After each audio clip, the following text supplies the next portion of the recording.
He reached the gas station in the evening. He was so tired that he could not feel my legs. On the porch sat a familiar man, Ivan Petrovich, the owner of the gas station, a man in his 60s with a perennially crumpled apron. George Andreevich. He squinted. "Is that you?" "I am Ivan." The day was unusual. He looked at the suitcase, then at my shoes, then back at my face. "Come in. Il m'a che sommetea no. And you need a phone, I suppose." Urgently, he led me inside. An old corner, the smell of gasoline and pastries. He put the kettle on, gave me a landline phone. He immediately dialed the number of Dmitri Sergeyevich, our family lawyer. He had known Emily and me since we only had the plot of land. George Andreevich. Surprise and anxiety in his voice. "Thank God you're in touch. I've been looking for you. Why didn't you come to the reading of the will?" "What will?" he asked. Silence on the other end. Then he sighed. "Your son presented a certain document, but he had my doubts. The signature was strange. He tried to call, but your phone was off. He was unavailable." He sighed, struggling to contain my irritation. "Dmitri, I need your help and your silence. Everything I say will remain between us." "Of course. Can you come over? I'll be there in an hour." He returned the phone, thanked Ivan. He offered to drive me, but he declined. He did not want to speak with anyone. He gave me a bottle of water, a couple of pastries, and an old, warm jacket. "It'll get cold tonight. Take it, don't be shy." My heart ached. Here was a man I had spoken with 3 times in my life, and only at the festival, and now he gave me more warmth than my children had in the past year. He went out and headed toward the center of Willow Creek. It was warm and quiet in Dmitri's office. His secretary, upon seeing me, clasped her hands. "Oh, George Andreevich, we were worried." "Please come in. Dmitri Sergeyevich is waiting for you." He met me at the door. Older, but his eyes were the same, attentive, alive. "Sit down, tell me everything." He told him everything, from Emily's diagnosis and our sealants to the trip to the field. While he spoke, he did not interrupt, only clenched his pen and looked me straight in the eye the whole time. When he finished, he took out the metal box from my bag, the one the children did not know about. "Here are the documents for 20 hectares, bought long before my marriage, registered under my maiden name." Emily said then, "Let's keep this in reserve." He opened the folder, examined the papers, and nodded deeply. "This is your strength. This is your land, and without it, no developer can execute the project." He looked at me. "What do you want to do?" He paused, then answered calmly. "I want to get my home back, get the orchard back, and let them learn what it means to forget who raised you." He said nothing, just stood up, walked to the safe, and placed the folder inside. "You have not only land, George Andreevich, you have the truth. And that, believe me, is more powerful than any signature." He nodded. "Then let's begin, because we don't have much time." By morning, everything was ready.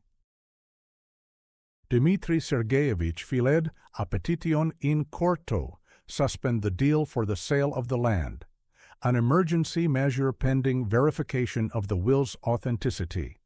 A temporary freeze was placed on the accounts of the company that Alex and Clara had already started to clean out. The bank cooperated with us, having known Emily for decades. Meanwhile, he moved into a small room above a bakery. Olena, an old friend and the owner of this bakery, welcomed me without unnecessary words. She simply handed me a key. "Stay as long as you need. Pies, tea, warmth, You'll have it all. But your children, let them not show up at the cafe. He won't serve it them. He did not laugh. He simply sighed, Don't worry, they won't come here. It smells of conscience here. The next day, the real work began. He took out the notebook in which Emily and he had kept records for more than 30 years. Everything from fertilizer deliveries to a list of employees to whom we gave bonuses, not by the books, but humanely. He called everyone he knew, the agronomist, the old accountant, neighbors, the lawyer who helped with the ecological certification of the plot, a journalist from the locale newspaper with whom we once baked an apple pie at the Harvest Festival. Everyone listened, everyone was on my side. George, said Irina, that very journalist, tell me, do you want revenge or justice? Ined Emily's name not to be sold along with the land. She does not deserve that. Then he'll write. He know how. Just don't be afraid. By noon, everything was in motion. The land documents were in court. The deal with the developer was blocked. The newspaper had already laid out an article with the headline, Local Farm Under Threat. Children want to sell. Father resists. This was not a scandal. This was resistance according to all the rules. By evening, he was sitting by the window in the room above the bakery. It smelled of vanilla and yeast. Olena placed a cup of tea and a saucer with a run before me. You are strong, George. You know, he am just doing what he must. They won't understand, neither he nor she. That's no longer my concern. The phone rang around 9 in the evening. A new Cheyap one, bought at the gas station. Only 2 people knew the number, Dmitri and the bank. An unknown number on the screen. He took the call. Hello, Dad. Alex's voice. Called, restrained, but no longer so confident. What have you done? I am simply protecting what belongs to me, he sighed calmly. What your mother and he created over 40 years. You filed a lawsuit, blocked the accounts, wrote it to the newspaper. Do you realize what trouble you've put us in? I did not put you in trouble. I am saving myself. You made your choice when you drove me to the field. He was silent. Then briefly, do you want a scandal? He will offer one option, he sighed. 1.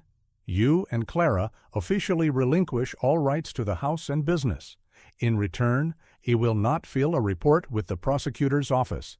You each receive 5 million one team. After that, our relationship is over. Silence. Only breathing. Are you serious? Absolutely. You have 24 hours. Then everything proceeds according to the law. And he hung up the phone. Do you think they'll sign? Dmitri asked, looking out the window. I hope not, he answered. We? Because if they sign, they won't understand anything. But if they lose everything, maybe then it will dawn on them what they've lost.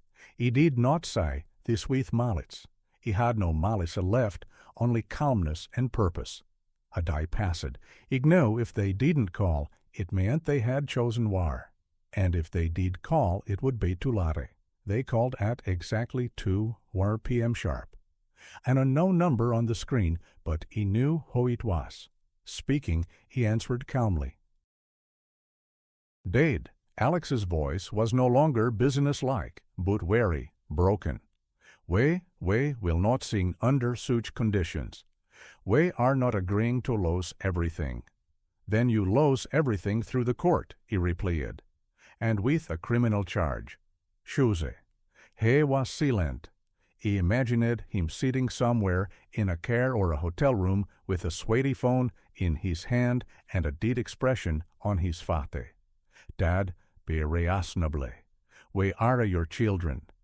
Are you really ready to cut everything off? And you, when you drove me to the field, were you reasonable? And suddenly a different voice came from the other end. Clara, Dad, please, he didn't want this. It was all Alex. He said it would be easier, that you wouldn't manage anyway, and you just silently agreed? He asked, because it was convenient for you. He have a debts. He thought if we sold quickly, I could pay everything off, start anew. Her voice broke. He didn't think you'd go to court. That is your mistake.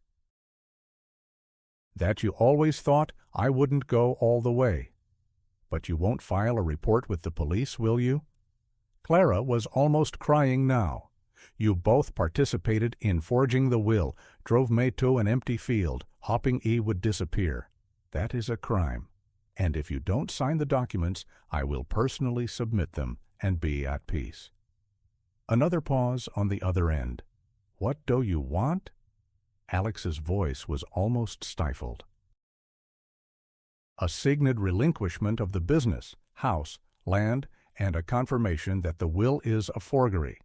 In return, he won't go to the prosecutor's office. And the money? Not anymore. Yesterday, yes, today, you simply leave with empty hands. That's unfair. It's fair, he sighed quietly. You didn't ask if it was fair to leave your father on the side of the road. He hung up the phone. Dmitri was sitting next to me, watching me intently. They'll seen, he sighed. They have no other choice. Yes, but he don't care anymore. Not about the documents, about the relationship. Even if they seen, we have a nothing in common anymore. An hour later, the first article appeared in the local newspaper. How a father saved his orchard from his children. Pavlov orchards under threat from developers. A photo of me standing in rubber boots against the backdrop of apple trees. Severe with a straight back. Next to it, a short interview. Everything clear.